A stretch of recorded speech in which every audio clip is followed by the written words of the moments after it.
One of the most celebrated songs in history, this classical piece truly embraces its name in the history books as a classic.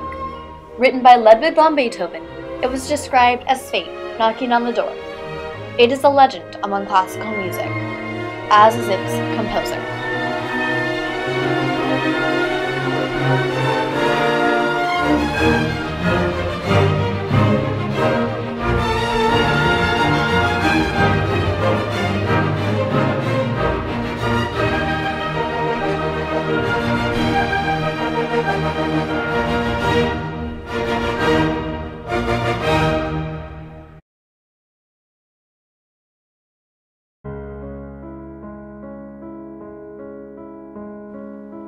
Life was not a happy endeavor for young Beethoven.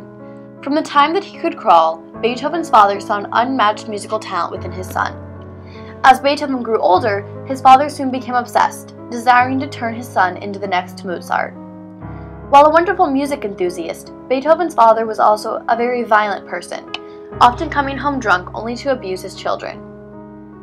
Beethoven was only 4 years old when his father first began to force him into playing music, shutting the child in his rooms for hours a day and forcing him to work his fingers bloody on the violin. But as unlikely as it may seem, the young virtuoso did not come to hate music, for it seemed that Beethoven's natural talent for playing also transferred to a natural love of music, a love that nothing, not even his father's cruel treatment, could abolish.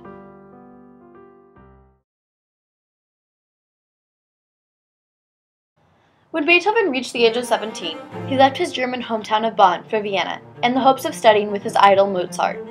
But nearly as soon as he reached Vienna, he was put back to Germany by the death of his beloved mother. When Beethoven later returned, Mozart was no longer alive, but Beethoven instead became the pupil of many other famous musicians. Joseph Haydn gave the young man lessons in compositions. Johann Albertsberger gave him lessons in counterpoint and fugue. The esteemed Salieri trained him in vocal writing. All of his teachers' qualities influenced him greatly and are seen throughout his later works. Young Beethoven slowly began to replace the undying Mozart, and his music filled halls and homes with concertos and sonatas. Slowly, he came to be accepted as the most important performing pianist of his generation. And that was only the beginning. The first symptoms appeared in 1776. Symptoms of the worst possible disease that any musical composer could have. Symptoms of deafness. For many years, Beethoven tried to keep his secret, shutting himself away and avoiding contact with any one person. His musical appearances stalled to almost nothing. The up-and-coming composer had disappeared from the musical scene. In 1801, he wrote the heartbreaking letter to his friends and family.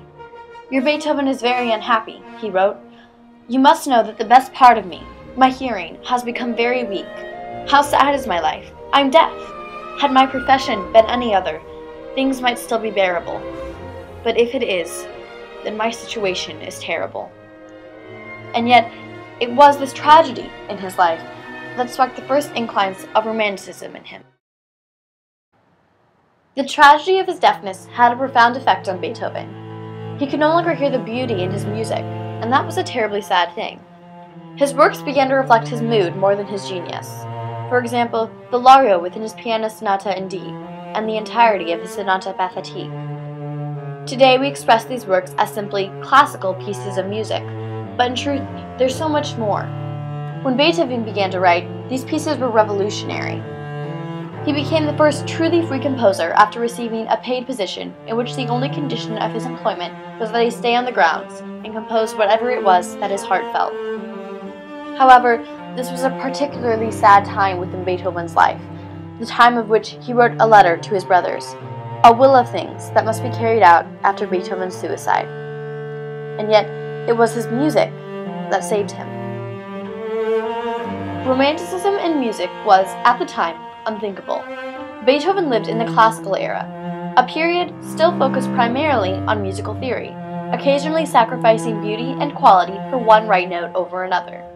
Tonality was never a forethought, and by some, the music was frequently described as boring or clinical. And yet, Beethoven did not see it in this way. He was consumed by the feelings that one could express when they played or listened to music. He was enthralled by the idea that music could be perfect to the ear while being imperfect on the page. He reinvented the accidentals. No longer was an odd extra sharp or flat placed only when keys changed, but instead they were throughout his works. Flats to make a major key tonality, and sharps that expressed the deepest kind of melancholy. He was changing music. I am not satisfied with my work up to the present time. From today, I mean to take a new road. Up until this point, Beethoven had been innovating in ways that were deemed unthinkable. But with this new declaration, his works became inconceivable. People flocked from all over Europe to hear his music.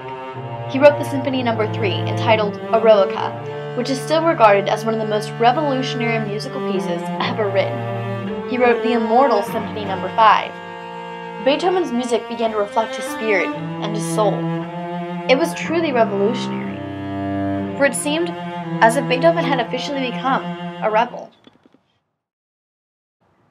Beethoven's rebellion soon began to spread, along with the rest of the Romantic movement.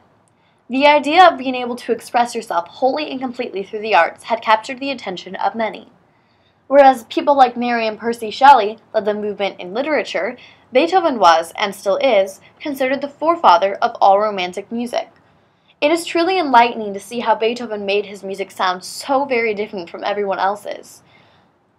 Subtle changes within musical structure, intonation, accidentals, as well as key and tempo change combined to form a huge overall difference in the quality of his music. The following is a sample of Pachelbel's Canon, another popular and often played piece composed during the height of the Baroque era. Listen to its musical structure if you can, and try to note some of the patterns within the notes and the rhythms. More than that, attempt to imagine what you feel as you listen to this music.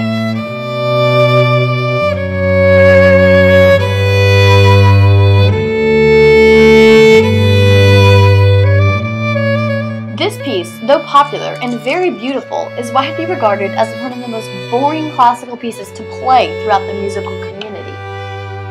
The chord structure remains entirely the same throughout the piece, except for the last two measures of song, and the rhythms also stay the same in the cello and viola parts, remaining a steady distribution of whole and half notes throughout the piece, with the occasional quarter note thrown in. The violin part alters between half notes, quarter notes, and eighth notes, but all the parts flow at the same speed, so when the cellos have a whole note, the violins usually will follow with a half. It is a perfect ratio that almost never changes, leading to a rather predictable piece of music. In an interview with Trilla Carter, one of Kansas City's most esteemed cellists, and also a teacher at various universities, including William Jewell College, the Baroque era was described as being about fantasy and beauty, whereas the classical period was about the perfection of theory, representing the change over to the Enlightenment era in society. Beethoven brought us back to the Baroque era, but in doing so, he added his own unique and modern twist to the music, creating the beautiful music that we know today, and also creating a timeless music that is fit for always. Now listen to this piece written by Beethoven. Notice how all the parts are very different, but still work cohesively together to form an exciting, changing, and entirely unpredictable piece of music. As you listen, notice how either all of the sections of instruments are either perfectly together or are all playing very different things.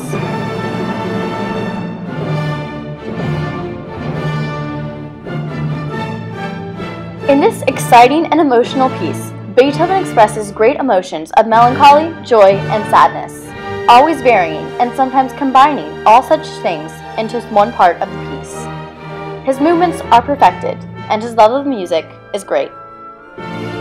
One of the most important musical critics of the time period, E.T.A. Hoffmann, once wrote, quote, "Beethoven's music sets in motion the lover of fear, of awe, of horror, of suffering, and awakens just that infinite longing which is the essence of Romanticism. He is accordingly a completely romantic composer." I could not have described him better myself. Beethoven was the revolutionary, and his legacy still spans into music today. He is truly the forefather of music as we know it.